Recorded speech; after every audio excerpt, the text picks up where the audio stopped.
All right. Hello, everybody. Welcome back to the freshman cohort. This is our March edition. This month, we will be talking about experiences. So yes, welcome back. It's me and Sydney. Good to talk to all y'all. So, some important questions to ponder. What are experiences? What opportunities are there around me, either back home or here at school? And what counts and what doesn't. So in this presentation, we're going to look to clear up some of these questions and also help direct you guys to some opportunities that may be available based on your interests. So we have used this prior slide in cohorts before, but this comes from CASPA, which is the organization for physician assistants. But it also can apply to just about any of the pre-health pathways and how they break down what they define as experiences. So non-healthcare related employment, so that can include research, that can include jobs like barista or retail, can kind of fit anything that's not within that healthcare.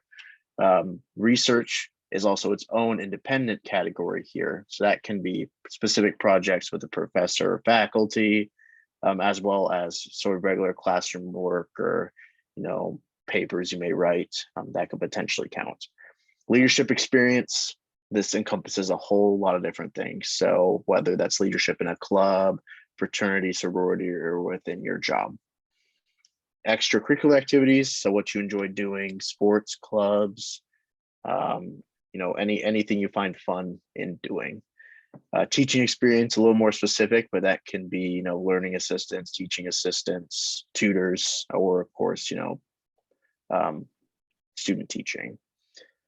We've also got volunteering, shadowing, patient care experience, and healthcare experience, which are more of the ones we're going to break down a little more in this presentation. So the definition of volunteering is the engagement of students in activities where primary emphasis is on the service being provided, and you are doing this for a service recipient.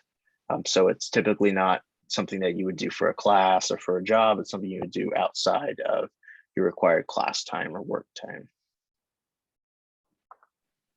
So there's a couple different roles and activities you can actually do within volunteerism, and the time commitment, project structures, and social action along with that. So this can be, we mentioned earlier, it's not used typically through, your class or work, but there are opportunities through classes at Boise State that do have a volunteerism component.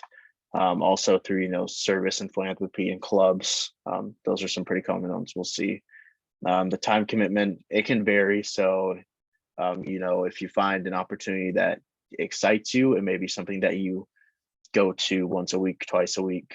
There's also, one-time opportunities or, twice a year, kind of based on the opportunities that you find.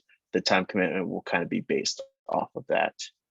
The type of project, that again varies based on what you're interested in doing. So if you were to volunteer with a local sports team for youth, you could have practices every week or games every week.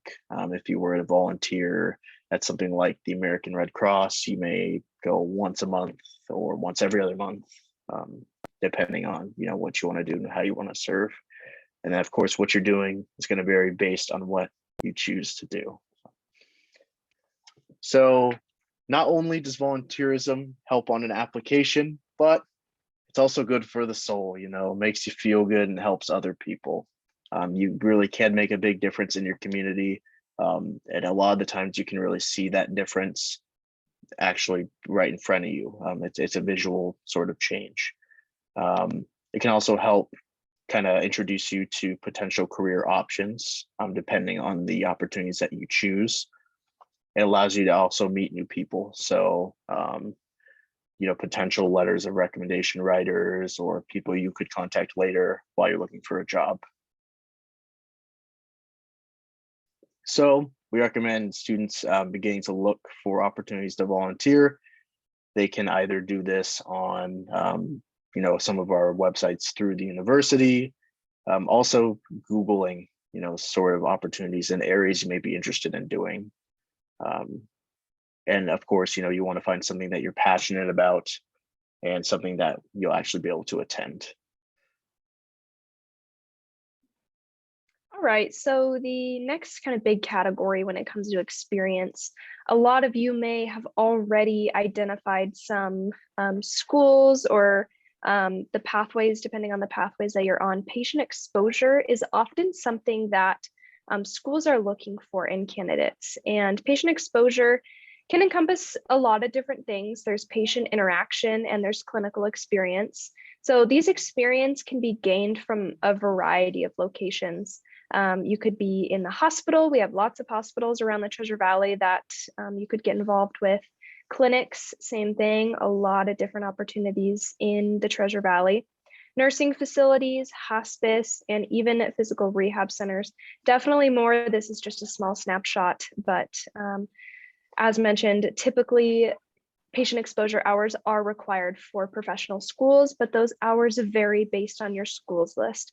If you are pre-PA, ISU, for example, they do not require any healthcare experience hours, but some other schools like Rocky Mountain in Montana, they require a lot more hours. So definitely schools driven. So some importance of patient exposure. I feel like we've talked about this before, in that patient exposure is just so important for you to have this experience under your belt.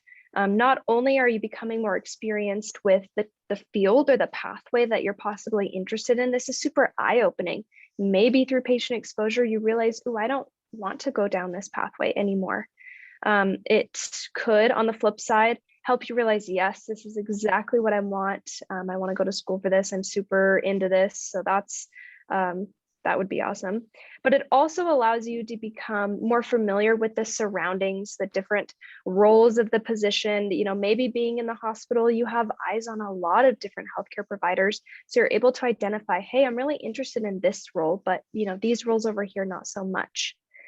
You can also learn about the rewarding aspects and challenges associated with the job. Maybe you're chit-chatting with a physician that you are working with, or a physician assistant that you're working with. Pick their brain about what is their work-life balance, what are some things that they find rewarding in the career. It's really great to have this knowledge prior to embarking down the pathway yourself. So previously mentioned, where can I get these patient exposure opportunities? Common in our newsletters that go out every week or every month, you'll see a lot of these opportunities kind of sprinkled throughout. But very commonly, we see these experiences in hospitals, clinics, nursing facilities, hospice, and physical rehab centers. Locally, we have Hearts and Home Hospice. That is always, they're always looking for some folks to help out and get some experience through them. Same with Keystone Hospice, the Nurse Next Door, Home Watch Caregivers. Honestly, if you just make the effort, you can't expect an experience to just fall into your lap. Make the effort, use some Google, try to find some opportunities, connect with some people, and it would hopefully be a really rewarding experience. Observation. Observation is super important as a pre-health pathway student. Seeing what your future may look like, seeing what different roles in healthcare look like is really important, as mentioned, for identifying if this is something that you actually want to embark on that path, or confirming that, yes, this is totally what I want. So observation is really important.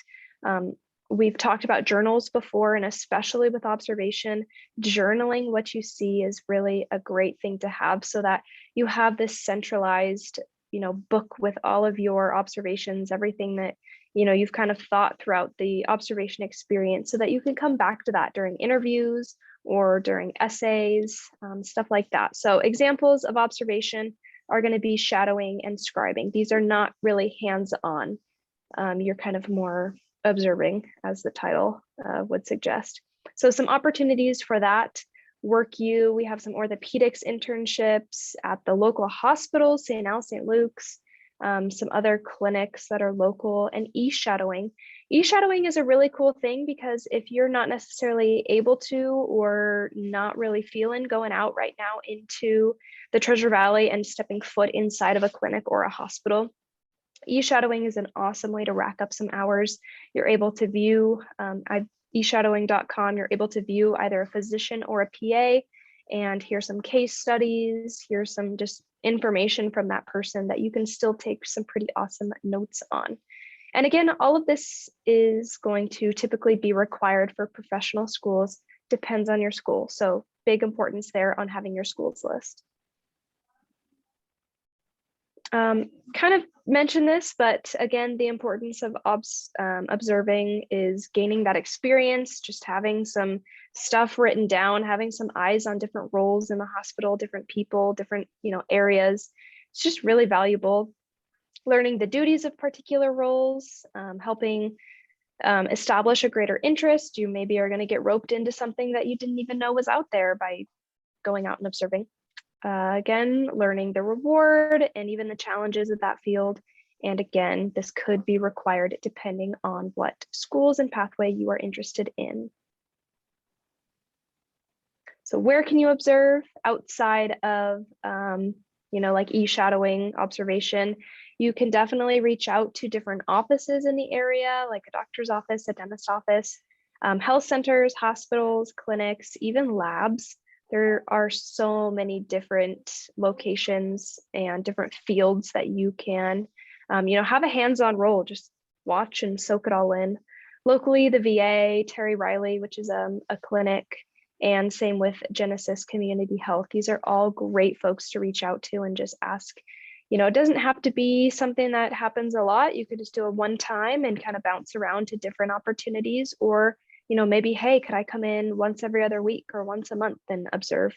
Just some ideas. Sweet. So the last little area we'll highlight today is actually doing research. So I think students typically have, this idea of research in their head being like, I'm working in a lab, got a lab coat on, goggles, and I'm dropping chemicals in a beaker, and and that is a component of the world of research, but there's also many different areas. We'll talk about some of those today. So through Boise State, specific programs that we have for research include our VIP programs, or our vertically integrated projects. These are things that you apply for, and there'll also be like a class component alongside them. You work with a specific faculty member, and throughout the semester, you're doing your project. We also have the Louis Stokes Alliance for Minority Participation Summer Research Experience. So that's a summer research experience that you would apply for. The Herc Fellowship and also the Ralph Jones Fellowship. So those are also projects and programs that you would apply for. So in order to gain research experience, along with, some roles being posted, whether that's in, your buildings or via email, I also recommend just reaching out to either professors that you've enjoyed taking courses with, or if you identify a certain center on campus that you may be interested in doing research at. It never hurts to reach out. The worst thing they could say is no.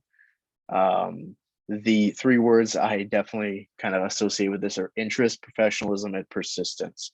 So when I reached out for my research opportunity the first couple of times, I kind of got pushed to the side. I was told there wasn't a position and that try again later. And once I finally got my position, my professor told me, dang, you're really annoying me, but that I got you the position. So again, just if it's a professor you really enjoy, or a certain area of research, just reach out. It's worth a shot. So that's all we got for you guys today. Thank you for tuning in, and we'll see you guys later.